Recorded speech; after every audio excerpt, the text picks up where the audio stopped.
Good afternoon. My name is Lucie Booth, and I'm delighted to be your host for this OGV Energy Live this afternoon, which is going to be around the theme of skills and training. As you'll know, OGV Live is an interactive show. It aims to deliver the news and insights from the energy sector, and it does this by bringing to life the UK's leading magazine, the Energy Industry publication. This month, we're delighted to invite an array of guests from the world of skills and training and some of the key topics that were discussed in the article and bring them into this space within the energy sector. I'm joining you from OPITO. OPITO is the skills authority for the energy industry. Annually, we have over 500 registrations, so personnel going through different products that we offer.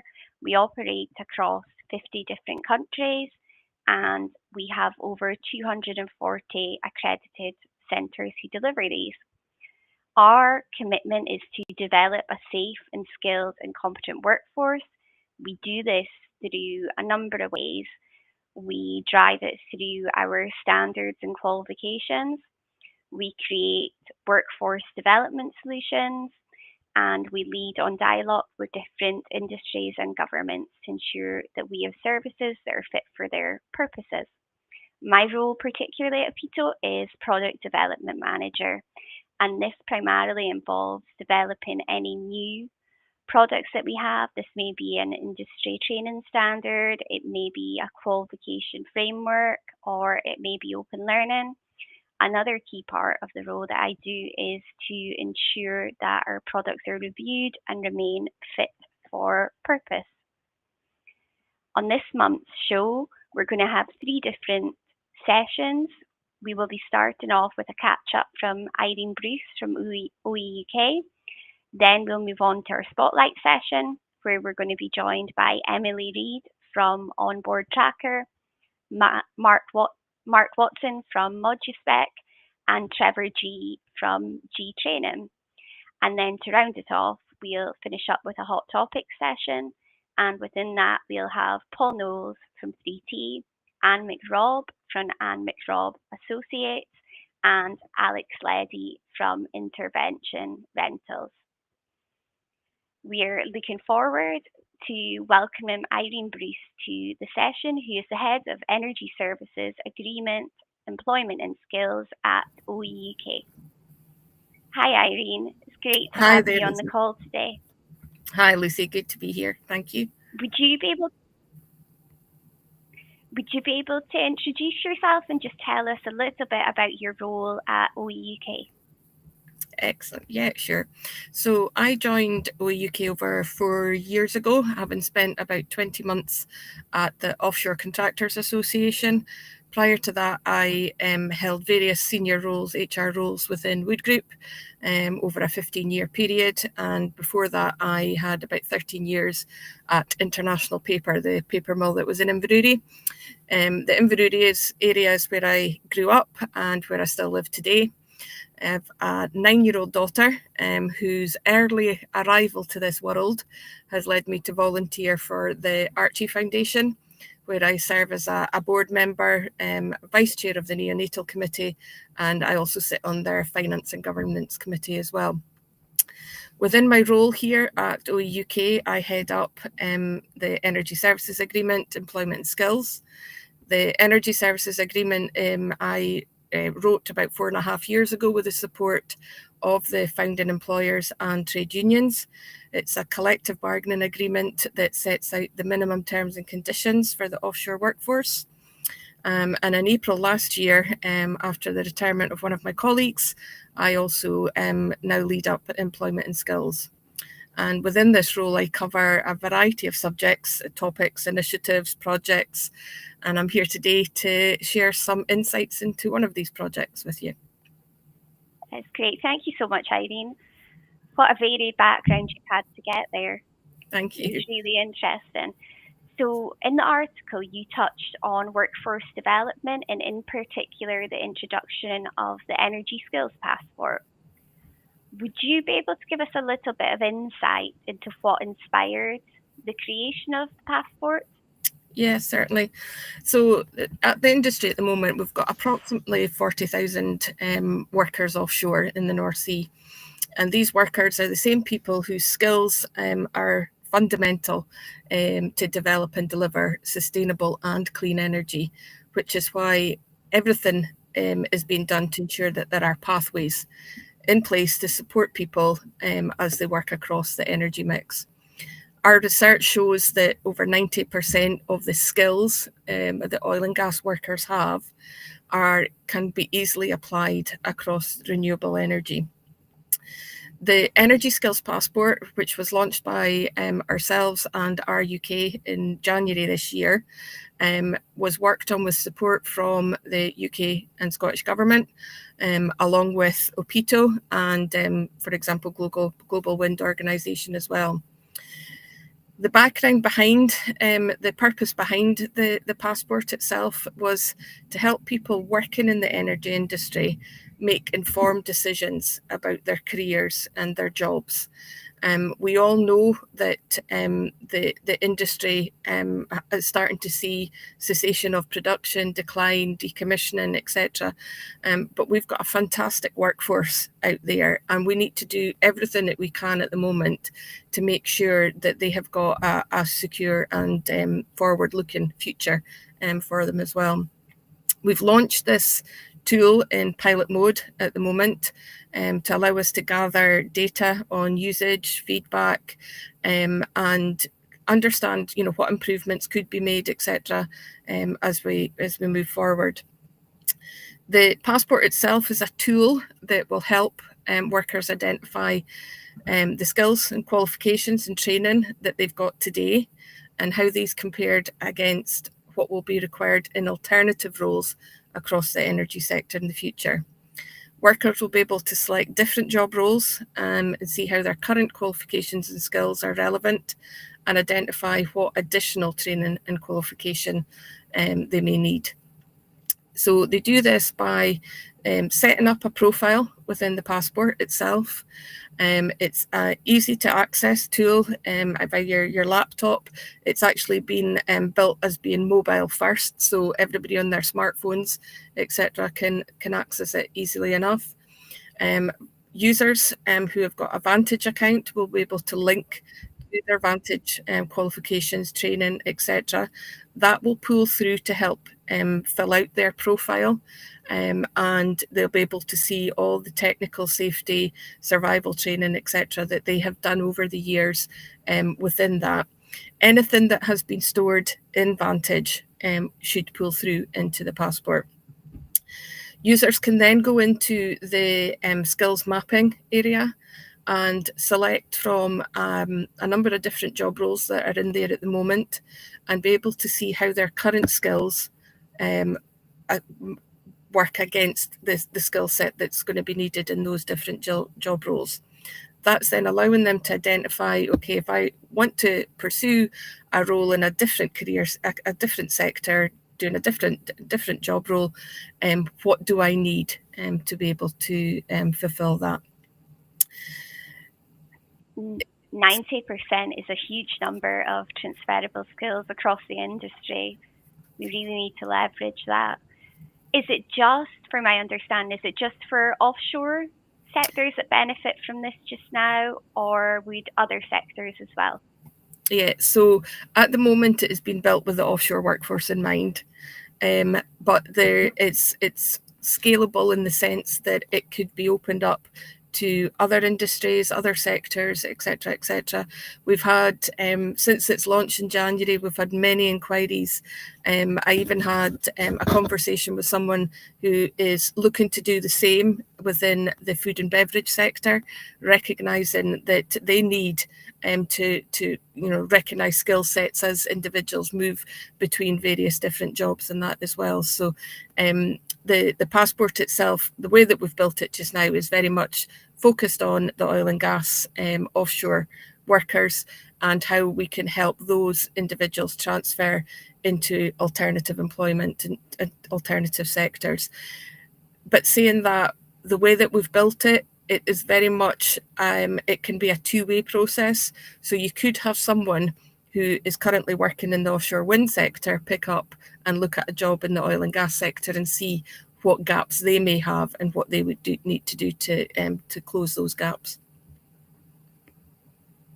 It's great that it works both ways. Sounds like there's a huge amount of potential for the evolution of the tool within the future. Yes. It would be really good to understand how employers could leverage the energy skills passport, when they're hiring. Yeah, so at the moment, as I said, it's aimed at the workers, but there is potential for this to expand with added functionality to allow employers access. So today, what's there at this moment is that the opportunity for individuals to go in and see. There's not the access at this time for employers. But in saying that, we need to add to the passport. We need to keep it relevant. We need to keep it up to date. So we're meeting actually at the beginning of April, along with our UK and Scottish and UK government again, to look at, right, what does phase 2 look like? What are the next steps? And access and benefits for employers may well be one of those areas that we look at. As always, when you're introducing a new tool to the market, there's usually some teething problems. Have there been any feedback that you've received early on from the pilot, and will that shape any future updates in any way?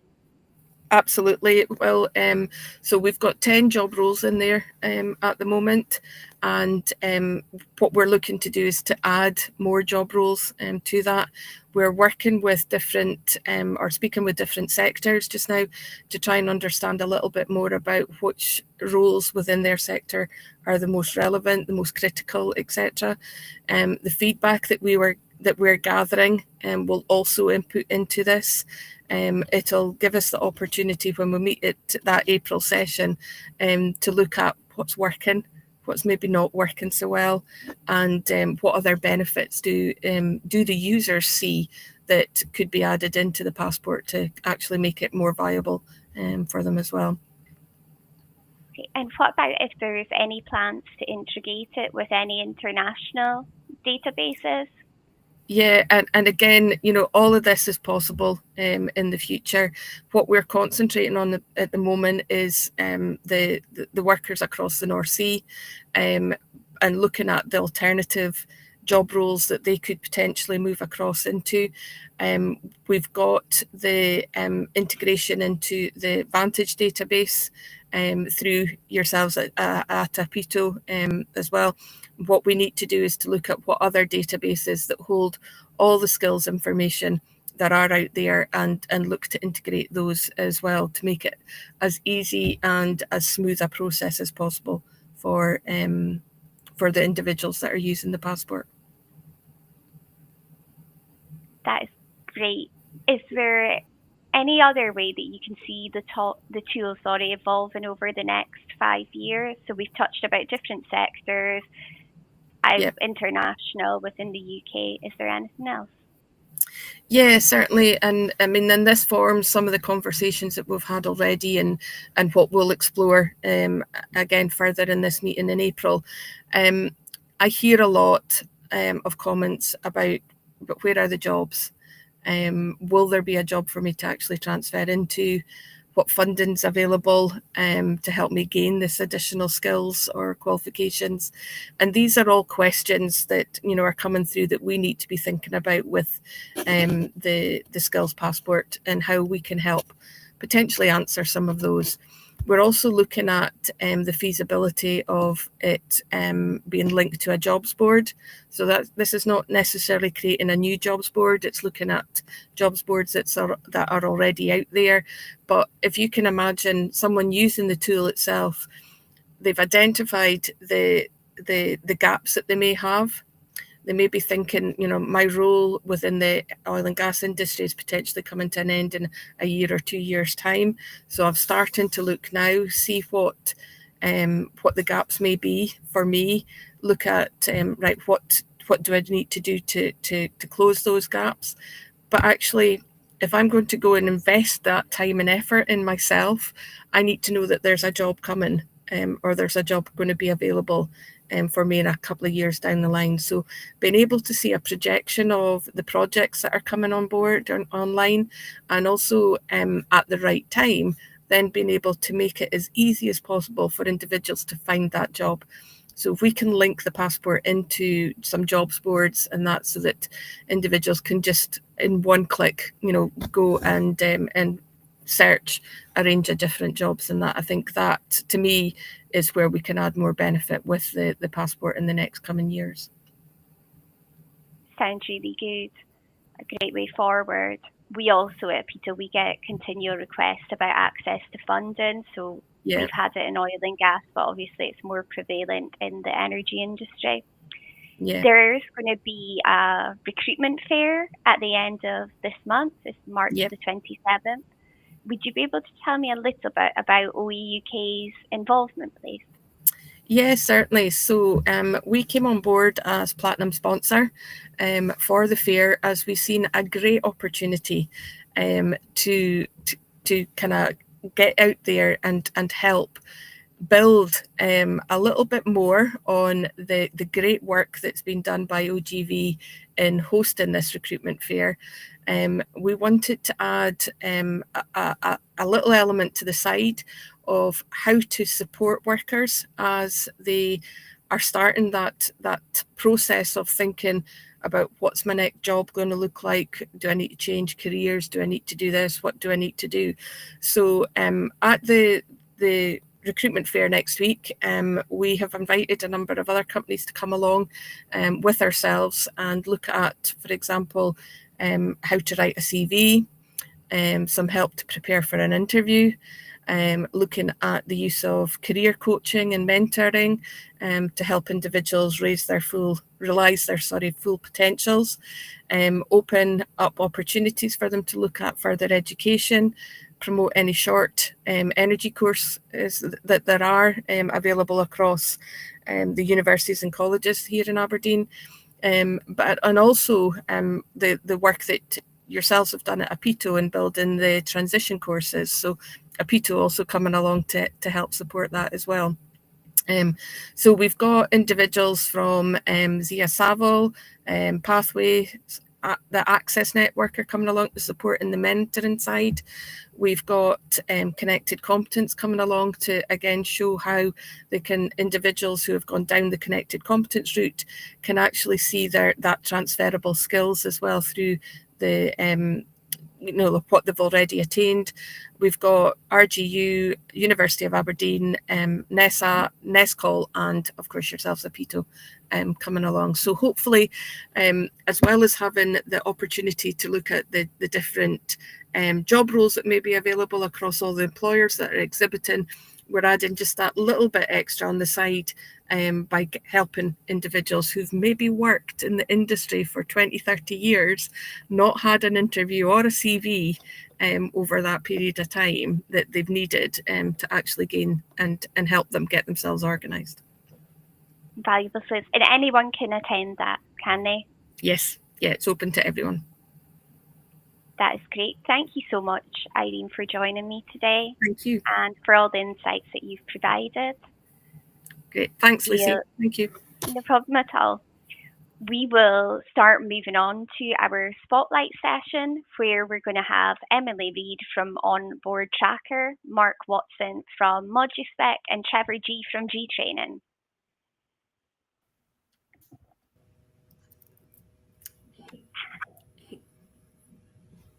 Hello, everyone. Hi. Hello. Hi, Lucie. Hello. Could I ask you just to start off by yourselves and your organisation? Should we go ladies Emily, first? do you want to go? Sure, unless you do, Trevor, you can certainly take it away. if you prefer, then I'm Trevor G. I'm the founder and managing director of G Limited, and we're a specialist in subsea engineering. We've been trading now for nearly 40 years, and whilst we do subsea engineering, we also talk about it and teach it. So what we have is courses about subsea engineering written by our engineers. And mostly we train other engineers, managers, and financiers. But recently the demand has moved from sort of the traditional oil and gas skills to more renewables and energy transition. More of that later, I'm sure. That's now, great. Thank you, Trevor. Thanks, Trevor. Thanks, Lucie. Yeah, hi everybody. I'm Emily Reid. I'm from Onboard Tracker, and Onboard Tracker is a crew management platform used across the energy, renewables, and marine sectors globally. We're currently tracking over 100,000 employees in over 110 countries and across 8,000 plus on and offshore sites. And essentially, what we do is we give our clients true visibility over their workforce's skills, training, and competencies, both now and looking to the future. And the way that we do that is seamlessly linking their skill requirements to actual crew operations. So through our one tool, our clients plan, schedule, mobilise, and ensure compliance and ongoing skills development for their workforces. We're used across the supply chain, from operators to all sizes of service companies and SMEs, even to Mark's team at Moduspec. And we're used across every level of our clients' organisations, so from director level reporting into workforce optimisation and utilisation, to the actual crewing coordinators and managers that are getting our people safely offshore, and then finally down to the employees themselves, who are empowered to kind of take ownership of their own skills and development. So yeah, and excited to be here today. So thanks, Lucie. Thank you so much, Mark. Can you come give a little update, please? Yeah, great. Thanks, Lucie. So hello, my name is Mark Watson, and thank you again for having us today on the OGV Live session. So I represent Moduspec and the Well Academy. So representing both of the brands today, we're part of the same ownership group, and we both deliver training. So we'll talk about that today. So we're globally based. We've got offices in Houston, training facilities in Houston, the Netherlands, as far as Australia, and we've recently opened an office here in West Hill in Aberdeen. So our business, in a few seconds, we deliver well-related and operational-related courses to our clients, such as stuck pipe prevention, courses on managed pressure drilling, HPHT drilling, etc., and a full suite of the IWCF accredited courses for drilling well control and intervention pressure control. We also offer the Moduspec rig equipment courses, including the rig inspection workshop, the hands-on BOP course, and in fact, we're actually in the process of relaunching our infamous subsea engineer program. So so representing Moduspec and the Well Academy today. Thank you. Great, thank you very much. We've just been hearing before you guys came on about the evolution to lower carbon energies with Irene, and we've been discussing the introduction to the Energy Skills Passport to support with the transition of transferable skills. What impact is the skills transition having on your individual organisations, if any? Okay, I'm going to lead off again in that case. I think what we're seeing is, as you would expect, there's very much an interest in the likes of carbon capture, hydrogen pipelines, and fixed and floating wind. All of them needing engineering of some sort. And whilst we see that the skill sets are similar, as you'd expect, I think that if you've got years and years in subsea and oil and gas, then those skills are not in any way wasted when you go across to transitions or to renewables. But the sector knowledge is different. The language is different, if you like. And if you go down the next level to the details of what is subsea, so the high voltage cables and pipelines with different contents, hydrogen and CO2, there's a good deal of difference there. And that is has led us to develop courses in carbon capture, hydrogen lines, fixed and floating wind. So that's how we're seeing the market shifting with low carbon. Yeah, I think, Trevor, I think that's quite similar. Yeah, so I think that's quite similar for ourselves. Our business has traditionally been in the oil and gas sector, hydrocarbons.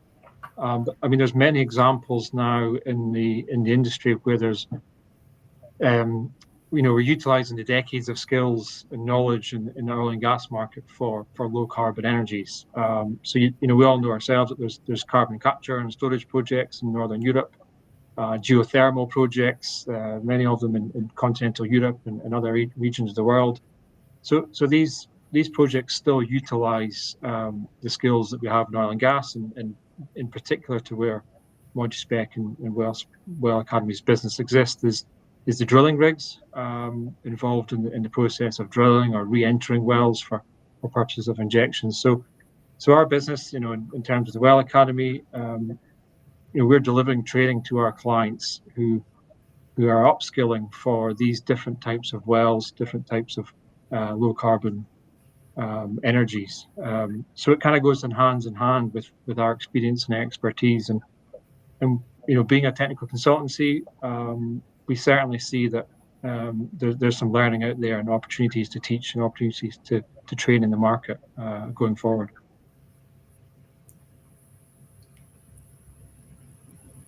And can see Trevor nodding, so you obviously mirror Mark's thoughts.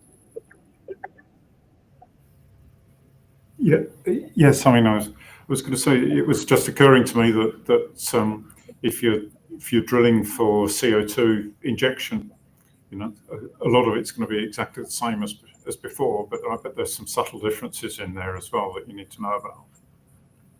Yeah, absolutely, and that's that is the key thing.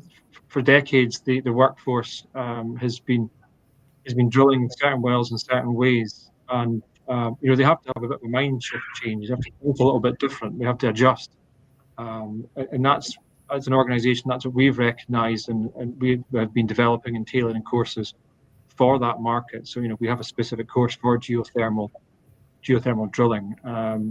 And in terms of the drilling rig, whether it's drilling different types of wells, the main equipment used, whether it's onshore or offshore, the main equipment for the rig is pretty much the same. So those skills are still being utilised in the market and still need to be maintained. There still needs to be training. There still needs to be competence proven. So for ourselves, Moduspec and Well Academy, there's a really good market for us as the transition continues in the decades to come. I guess there's... And I think we're... Sorry, Lucie. on you go, please. I was just going to say where we kind of come in from and where we're kind of helping our clients and empowering them to make the same decisions is because we have a whole database of every single project any of their workforce have worked on, with which skills, with competences.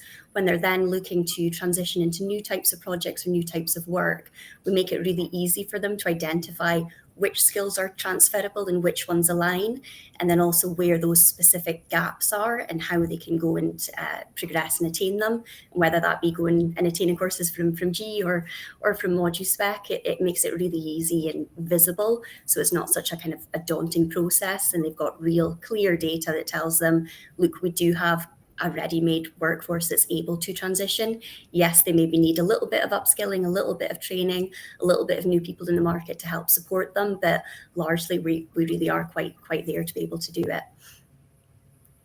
So I guess there's not just the skills transition that we're seeing some challenges with. It would be interesting to hear how you're ensuring that you're aware of what's changing for your clients' marketplace and how you're continuing to address those challenges. I think my thought on that is that it's just maybe chuck a couple of examples in here is that if you're going to be designing and installing a subsea pipeline, that's going to look the same as it was before. But if you look at the next level of detail and the properties of carbon dioxide are still being researched, because whilst they figure all of the phase diagrams out for pure CO2, small levels of impurities which you inevitably get, small quantities of nitrogen dioxide or sulfur dioxide will be have really quite a marked effect on the phase diagram, and so the behaviour of the gas, and particularly the behaviour of the gas if you've got a problem or some sort of leak. So that all of that sort of level of detail is brand new and still evolving, and the same sort of thing is going on in say floating wind, where there's discussion. It's moving from cables which are 33 kV up to higher voltages, so 66 or 132 even, and you've going from relatively fixed and static cables to dynamic cables, and that's a big challenge for manufacturers and correspondingly for designers or financiers figuring out the risks. That all that sort of thing is brand new, and so there are some additional new risks and skills and challenges. Yeah, Emily, Trevor. I mean, that's you use a really important word there, risk.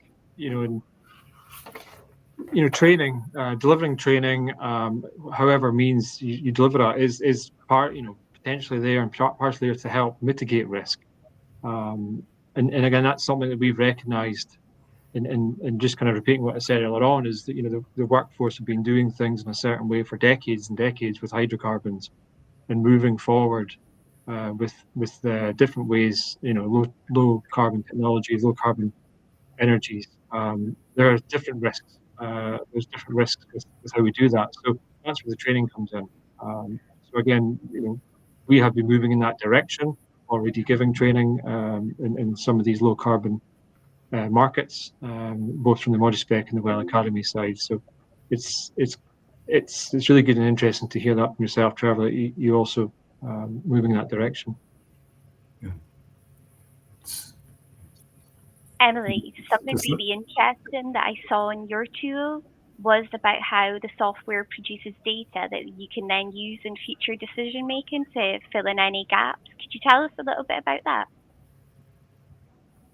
Yeah, absolutely. That's the kind of whole, ultimate kind of use case of Onboard Tracker. It's looking at your day-to-day operations. What are we doing? What are we crewing for? And then using that to look at, okay, in the future, we've got these upcoming projects that we either know we're going to be working on, or ones that we're aspiring to work on, ones we're maybe tendering for in the future. And what we do is, because we are directly aligning the crew operations with the compliance that's needed, but also the competences, the skills, and the kind of unique things that you're looking for. It looks at your current workforce as it is right now. It looks at, okay, we're needing this in 2 months. Do we have the right workforce that's able to support that? Or do we need to upskill? Do we need to recruit? Do we need to take in agencies? Do we need to take in contractors? And it gives a really clear path for how you're able to do that. So we're making our clients be much more proactive in what they're doing, how they're upskilling, but also making it really easy.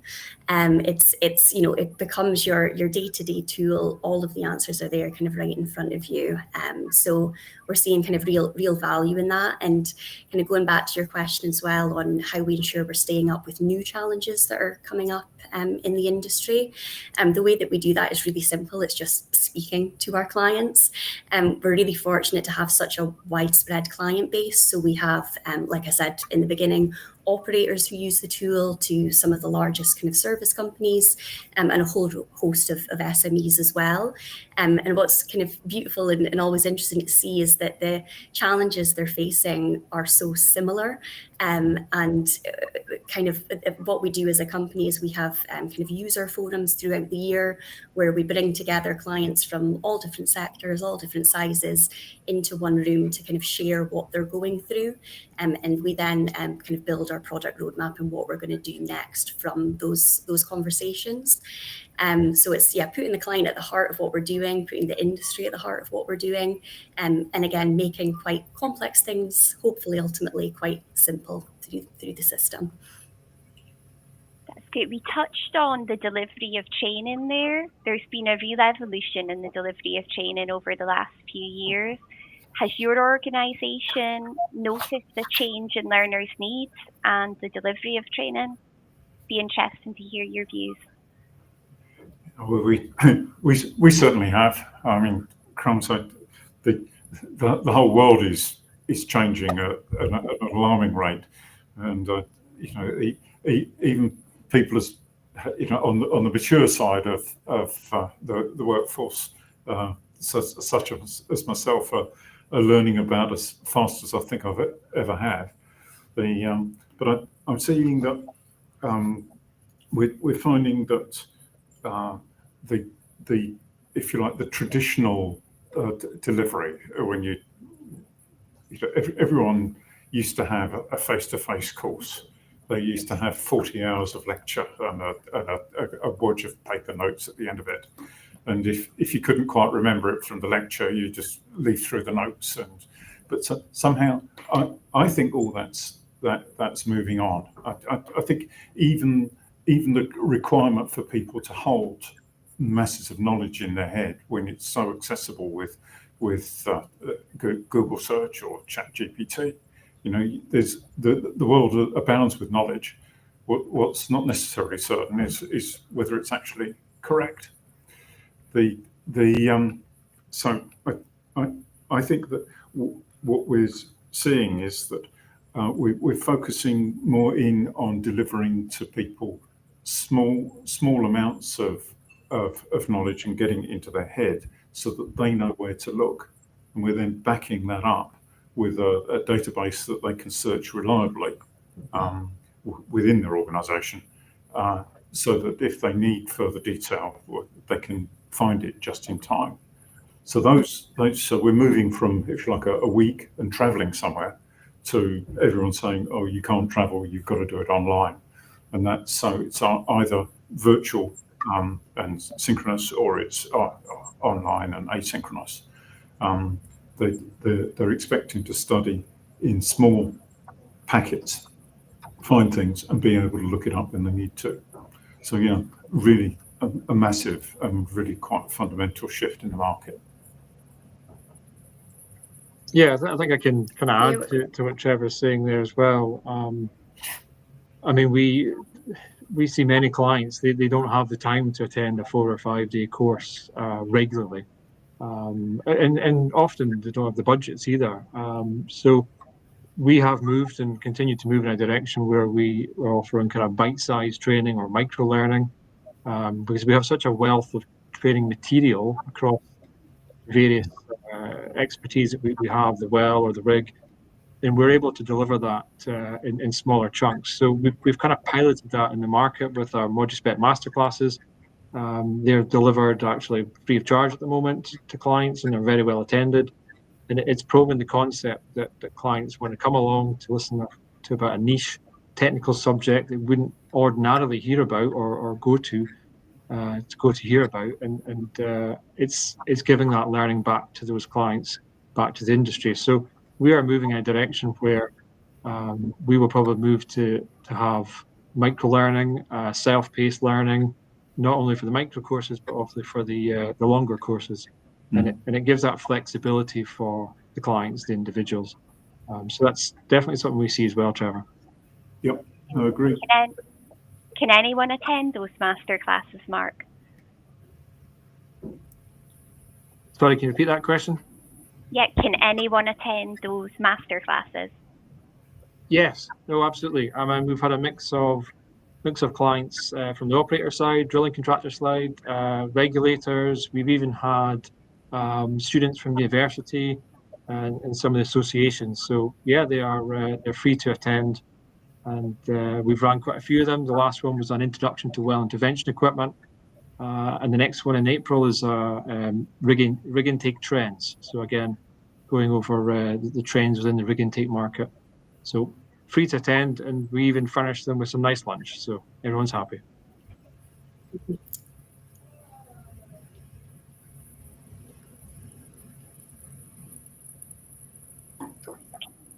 Do you want me to come in with some thoughts as well, Lucie?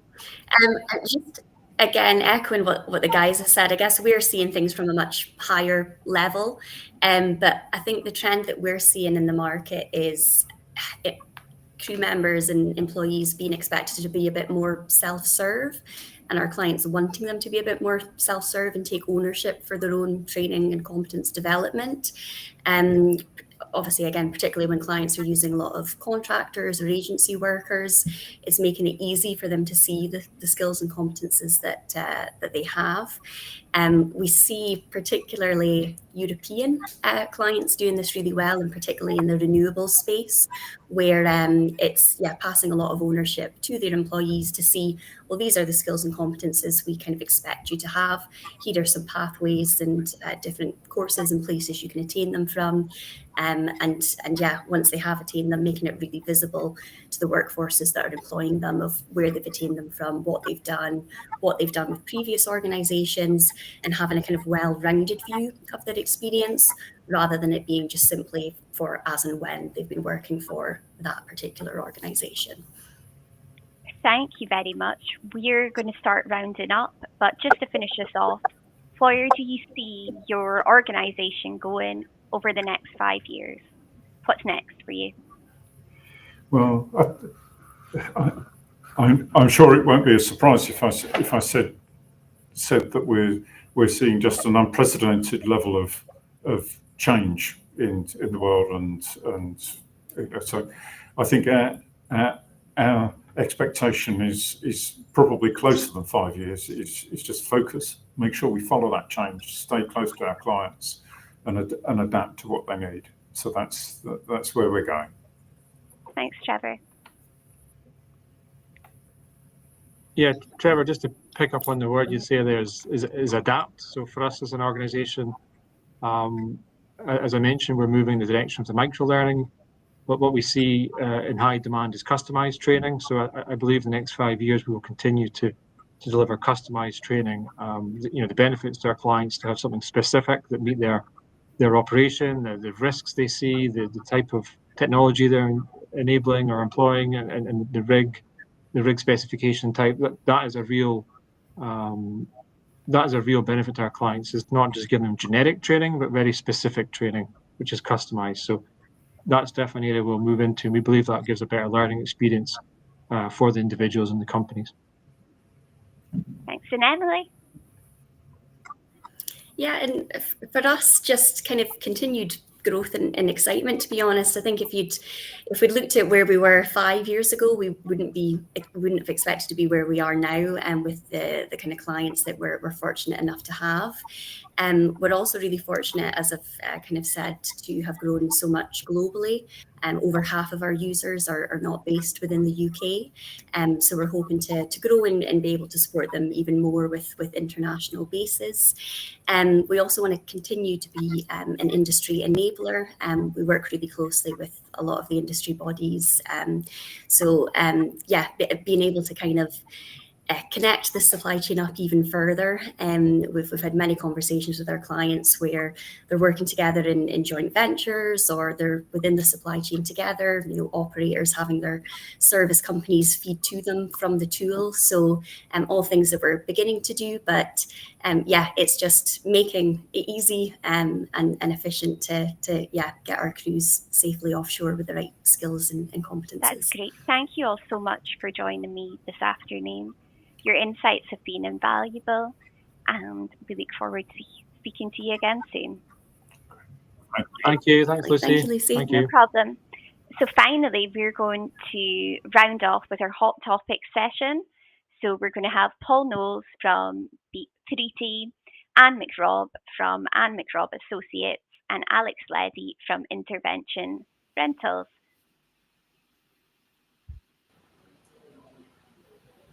Good afternoon, everyone. Thank you so much for joining our session this afternoon. Hiya. Hi. Hi. To get us started, would you be able to introduce yourselves a little bit and tell me a little bit about your organisations? And could you go first? Oh, yeah, sorry. Hi, everybody. My name is Anne McRobb, and I'm the owner of Anne McRobb Associates. So Anne McRobb Associates was founded in 2012 by myself, and we're a specialist consultancy with expertise in competence assurance, HSEQ, industry compliance, training and development, and auditing. And with over 25 years experience within the industry, we work onshore, offshore. We work within the energy, the marine, the drilling, and distilleries, and we work globally, and we've got global clients that we work with. Great, thank you. Alex, do you want to come in next? Sure. I work for Intervention Rentals. I'm the Commercial and Sustainability Director for Intervention. Intervention Rentals do traditional flow iron rental with wellheads, metering, monitoring, containers, and a very wide portfolio of rental equipment for the surface operations offshore. Recently, we started a green tech division called Sustainable Solutions IR that works in distilleries, sea farms, aquaculture, agriculture for biologic co-product and biological waste management issues. And great. And Paul, would you be able to come in next? Hi, Paul Knowles. I'm the VP of 3T training. Been in the training sphere for the past 8 years. Prior to that, spent my life in manufacturing and processing plants in various senior positions, and then joined 3T when it was formerly known as AIS, and we've evolved over the last 7 to 8 years to be 3T. Our main aim and our goal is to give the highest impact safety critical training. We've got 6 locations across the UK. We've got 2 in the USA and just recently 3 in the Middle East. That's great. Thank you very much. We've just been hearing from Emily, Mark, and Trevor about some of the challenges that they've been facing within the marketplace and the changes in training delivery and what learners actually need. Is this something that you would be able to share your thoughts on? Is it something that you're seeing within your own organisations? Certainly, if you don't mind, I'll answer that question. I'll kick it off. Try not to lose my voice, so if I lose my voice, I'll try and get it back. Because we employ offshore guys and girls, we have to have a very robust competency training program. So we've been working with our competency trainer, Pat Laverty, in Lunan for a while now to make sure that our offshore competencies and safety training and quality health and safety is as high as it can be. But I mentioned that we moved into a separate sphere now that's out of the energy markets and into what you would call non-traditional or non-energy markets as distilleries and sea farms. And we have to have a different set of training competencies and awareness of mechanical handling, working alone, working at height, that you don't necessarily find in these industries. So it's been very important for us to make sure that the safety and quality training for all our staff is at the highest level, but at the same time look at the non-operational staff within intervention and sustainable solutions to make sure that they are properly trained in their trade, SVQ, for example. So we have a very robust succession and training program that we've looked at. I can jump in there as well, Alex, because we work within the distilleries as well. And again, distilleries are no different from what offshore is. They're basically an onshore of an offshore. They've still got all the same regulations, the safety critical, all of that aspect of things. And that's one part of our projects with our client is that we've been looking at is because you're right that our lone workers, so it's how are these organizations making sure that these individuals are competent and got the correct skills and knowledge in managing these sites, because again some of these sites are extremely remote. So we us as an organization, we do a lot of that within all of the sectors I've mentioned, having robust competence systems, making sure that the clients have got, the correct skill sets with their training in line with their major accident hazards, in line with the safety critical risks. And again, we also do all of the gap analysis, the audit, and have framework with them. So I totally understand where you're coming from. One thing that I've identified, and I've identified this over the years, is I spend a lot of my time offshore working all over the world for different clients, different assets. And one thing I've identified, and I'm sure you'll maybe all agree as well, is that there is a trend where people that are maybe in a lower role, they're getting moved up to a higher role, and they're not getting the correct training for supervisors, for managers, which is then meaning that the clients are not being able to manage their teams, get the best performance. And I don't know about you guys, but this is certainly one of the topics that I've looked into, and I've grown with it based on my own experiences within the industry.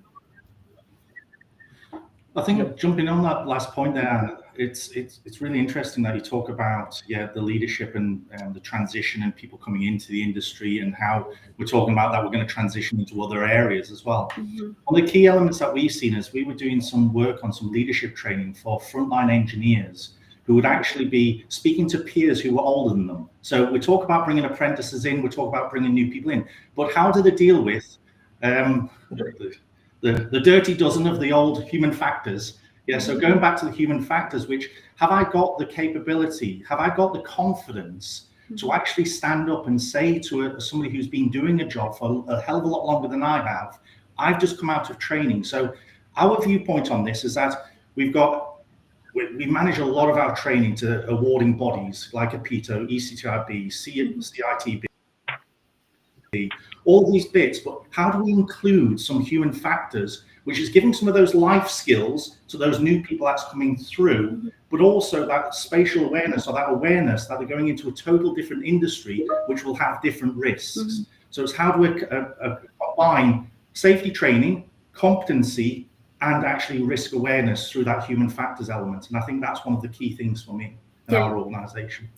Yeah, that's something that we've looked into, and I'll touch on it. I'll touch on a little bit later for you as well. Yeah, succession for us is really important, as you just said. How do you take someone from one part of their career, one level of their career, and move them through? And we've looked at that for the, as I say, the operational staff, but also the because we've got a house in Lunan, we've got a house staff, the admin staff or the finance staff. And we've looked at, rather than externally recruiting, we'd rather retain by training properly. So they've got a fulfilled journey on the way through. And we've looked at the skills gap as to, is it undergrad, MA, GA, graduate apprenticeships? Is there another type of learning? We work with Highlands and Islands University. We work with Robert Gordon's. We try to identify as many ways as possible to retain staff through succession and, helping them on their journey, essentially.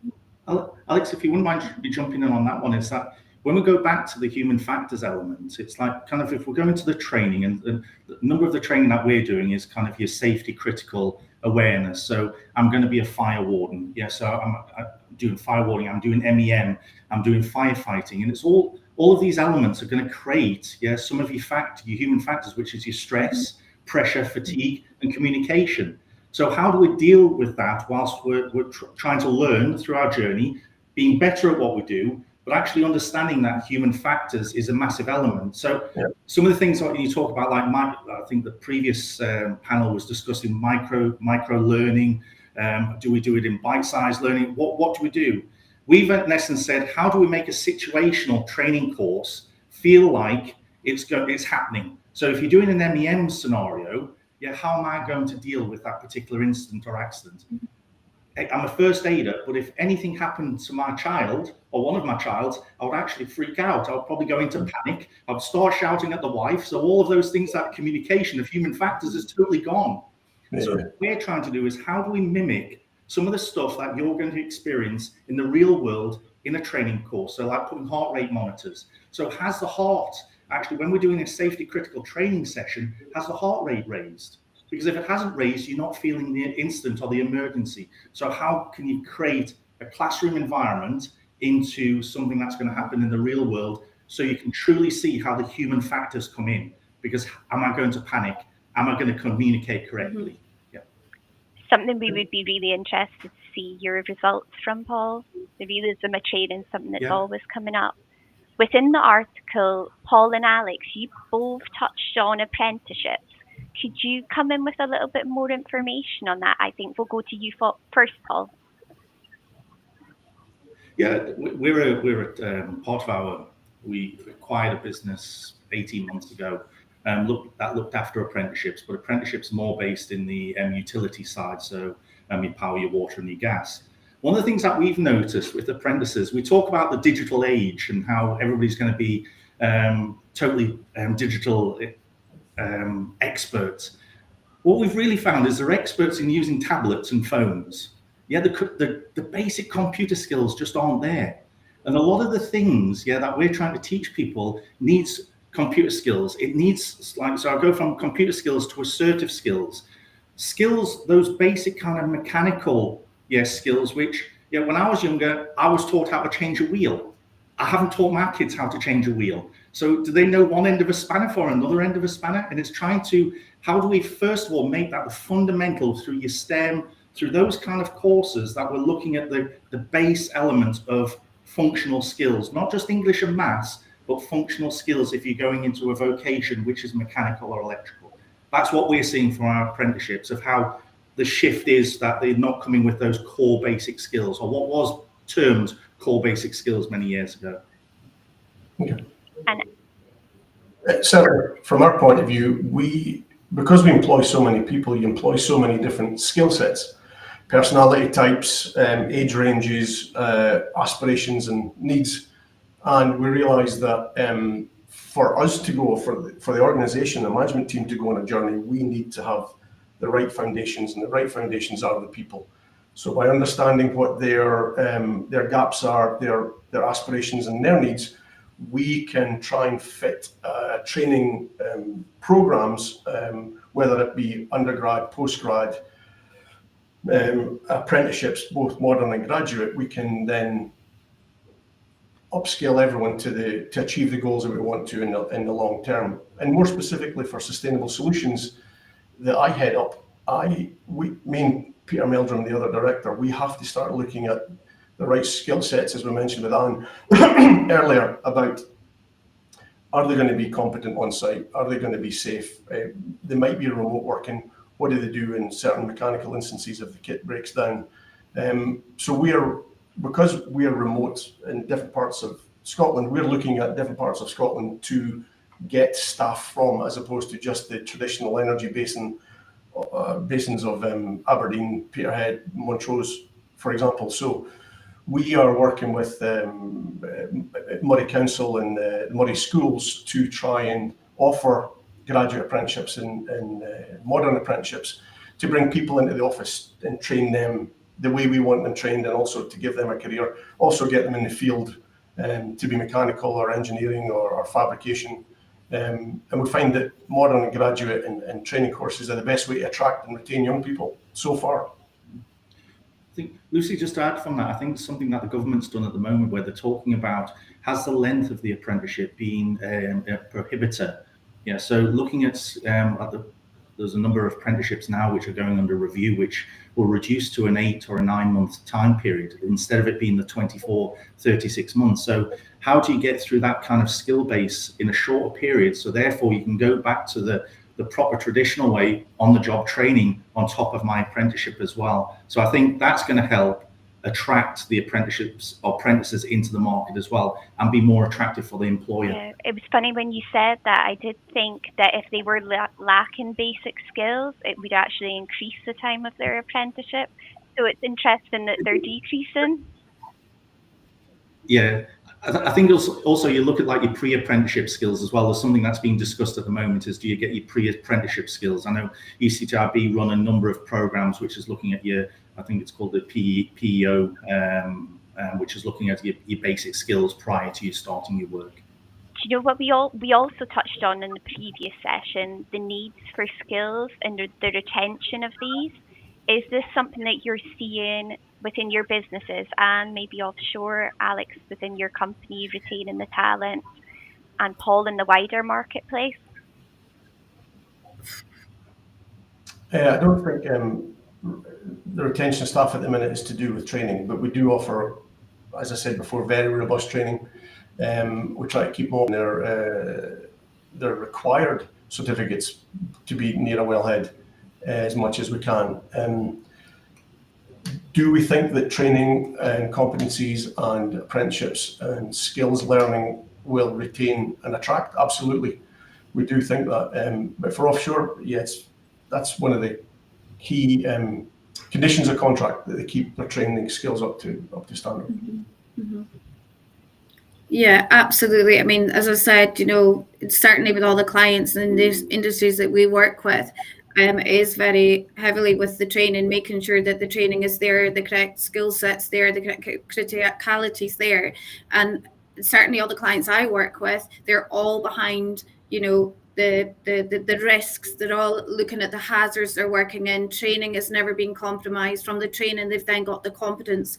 They're then, you know, there's a massive focus, as you know yourself. You've both mentioned it, Alex and Paul, competency within the industry. And at the end of the day, you know, it can't be compromised. Just, I know that sometimes it's really difficult, the industry right now with costs and budgets and things, but they've still got to look at the bigger issue, the bigger picture on this. Yeah. Which is keeping Paul busy. It is. I think there's two elements of it, Lucie, is your connected competence, which the industry is now taking a hell of a lot more serious that I've seen, and I've been in the industry 8 years now, and we're getting a hell of a lot more people coming through that connected competency element, which is, I think is a positive for the industry. I think on the retention side, I think as we start seeing the transition from oil and gas to wind back to oil and gas, so how do we look at that whole transition, that it's not just one way? Can the transitional workforce be truly transitional, of moving through net zero kind of projects to the traditional oil and gas? And I think a lot of that has got to be, how do we make it accessible that you learn the skills? So we'll be moving people who are mechanically and electrically biased, but they'll be going into different environments. And it's how do we keep that skill of the environment that they're moving into so they understand the risk? You'll always be a mechanical engineer, but you'll go and work on different sites. One day you may be in oil and gas, the next you may be in the wind industry. But how do we keep the fundamental health and safety criticality part, that I'm going into a different environment which may have different risks? And I think that's the key thing that we need to be doing for that retention of the skill based in the We UK. actually have a question from our listeners that I would like to bring in. Does the panel believe that the Scottish Government needs to lead the drive, making apprenticeships attractive for school pupils? That's not my area of expertise, I've got to say. I don't know that it's unattractive.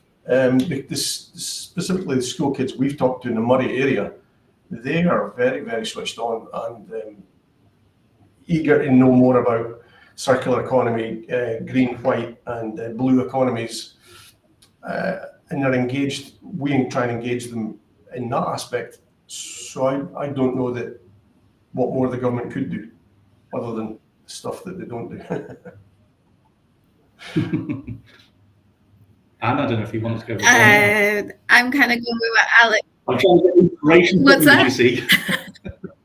I'm trying to get inspiration from you two before I think, you know what? I think at the end of the day, you know, it is so important for the school, you know, for the youngsters nowadays to really get an apprentice. Because if you think about it, when you're a school pupil, right, you don't really know which way you're gonna go. It's not until you kind of get that little bit like up the older, and you're going, okay, well, maybe I should like to go there, or I'd like to go that. So I am all behind apprentices. I'm all behind the apprentice programs, because they're the younger generation that's coming in now that is going to then be able to hopefully fill some of the shortages that we're facing, or the shortages that we're going to be having.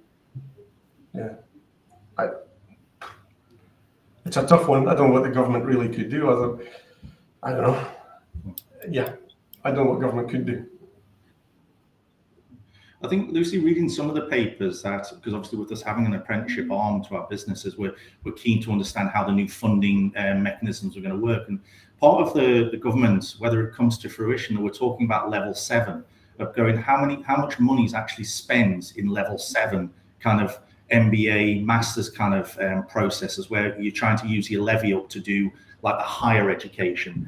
Should that, and I don't want to get into political kind of conversation about this, is should some of that be redistributed so it becomes a little bit more attractive? And how do you support somebody going into work in an apprenticeship? I was a YTS. I started in a YTS. I came back from South Africa at the time of, many years ago. If anybody knows a YTS, they'll know how old I am. So I came back and there was a stigma of a YTS that you weren't able to go to university. I chose not to go to university because I wanted a technical skill. I became an electronics technician because I wanted to earn and I wanted to have a trade behind me.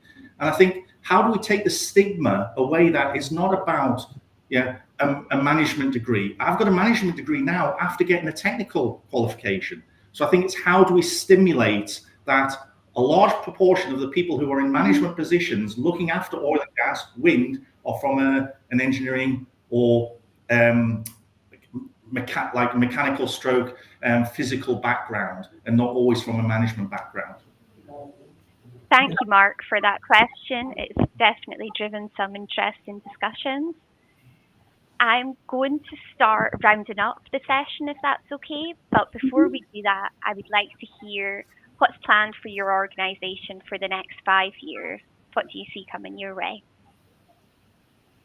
And I'll go to Anne first. Okay, so basically for McRobb Associates, we have really grown in coming up to like the 13 years. We're now, global. And what I'd like to do is still retain that. I still want to have, the good relationships that we've got with our clients. I want to stay at the forefront. I want to make sure that we're introducing new innovations to the industry, still stay focused. And again, introduce some cutting edge solutions. And one thing that, just a quick one, because I know we're running out of time, but we've introduced and looked at the gaps and done something with the gaps. So we've introduced some new supervisory training, management training, leadership and process training, process safety leadership for organizations. And at the end of the day, I know that I think it was Mark earlier that said that in his 5 years they want to go more into basically more for the client. We've been doing that for years, so we're not just a one course fits all. We work with the clients, and also as well we've looked at another part, and one thing that we're away to do is we've just shortly announce a new fresh collaboration with industry leader in the QHSE side, because we're growing more and more in like all of the auditing and the consultations and the training. So we're just collaborating a wee bit more. So for me, if we can still keep steady, keep moving, and maybe I'm not going for the next 13 years, but if we can still go that bit, then I'd be delighted. Yeah. Great. Alex, do you want to come in next?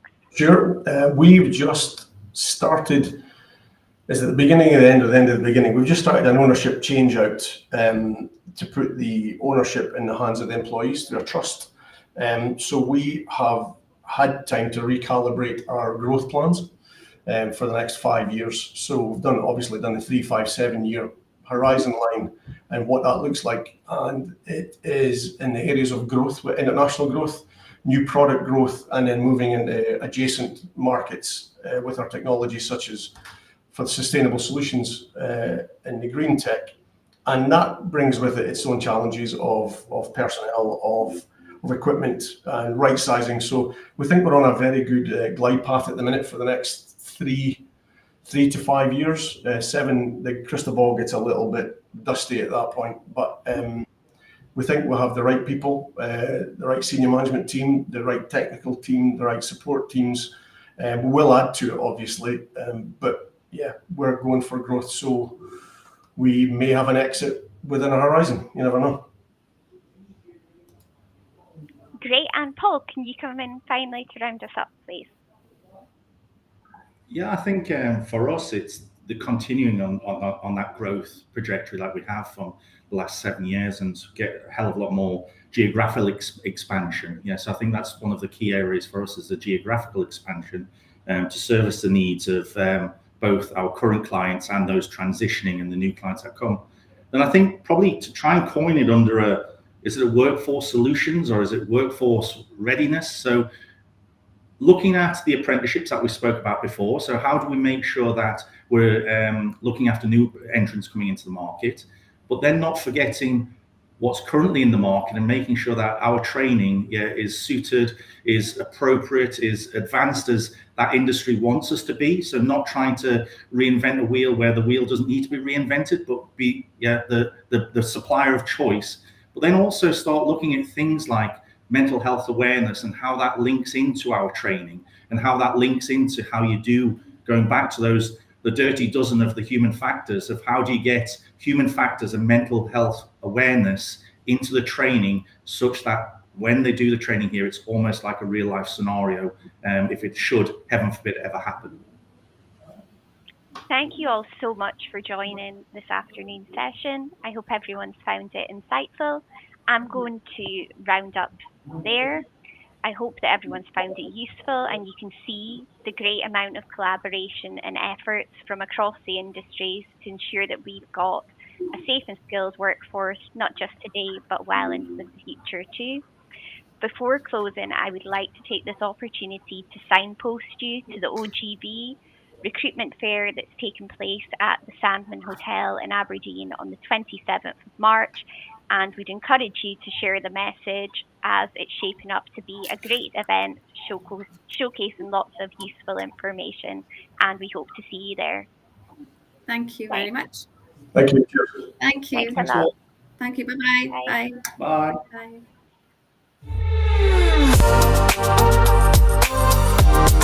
Bye.